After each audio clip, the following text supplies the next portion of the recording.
So we're back on the Firebirds dev server, and today we're going to be taking a look at the German Spähpanzer Lux A2, which is coming to the German tech tree at rank 5, battle rating 7.3, between the Weasel and the Gepard in the anti-air line. So this is a reconnaissance vehicle, and as such isn't particularly well armed.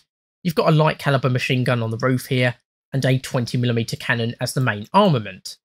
And as you can see, the starting rounds aren't particularly effective. You've got your HVAP and high explosive fragmentation shell with a max penetration of 37mm at 500 meters 0 degree angle. You can unlock an HVAP majority belt later on, and then for your top tier shell you've got the APDS shell with 45mm penetration at 500 meters 0 degrees.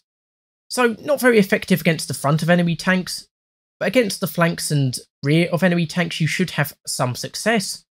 To help this, the gunner does get thermals and the commander and driver get night vision, and you've also got smoke grenades to aid in concealment. And the gun itself is able to move pretty quickly. It's got a targeting speed of 36 degrees in the horizontal, 34 degrees in the vertical, and it can aim up to 69 degrees for the elevation, so you can use it as a bit of an impromptu anti-air vehicle in a pinch. The gun has got pretty good optics.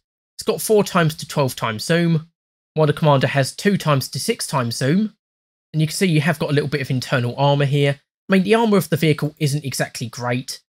I mean, it maxes out at about 23mm for the hull and 26mm for the turret. There is a bit of sloping for the front and rear of the vehicle, but really that's only going to help you against enemy autocannon fire, and at the side it's completely unsloped. It's just going to be easy pickings for basically any enemy. And the roof is also extremely lightly armoured, maxing out at only about 11mm for the centre and rear of the vehicle.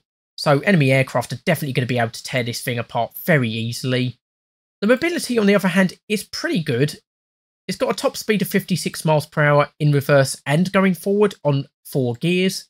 And also it does look like it is amphibious, because you've got these propellers at the rear here, and you've got this bit here which does usually raise when you enter the water, so presumably this will be an amphibious vehicle as well.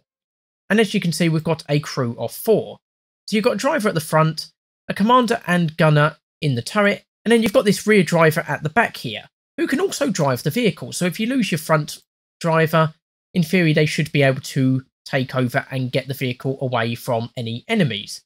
And because they're at the back here, they should be pretty well protected from any frontal shots. Although anything that takes out the driver is probably going to take out the turret crew as well, so how well that's actually going to perform in-game we'll have to see. And you can also see we've got some damage modules, which of course can be damaged and reduce the efficiency of the vehicle.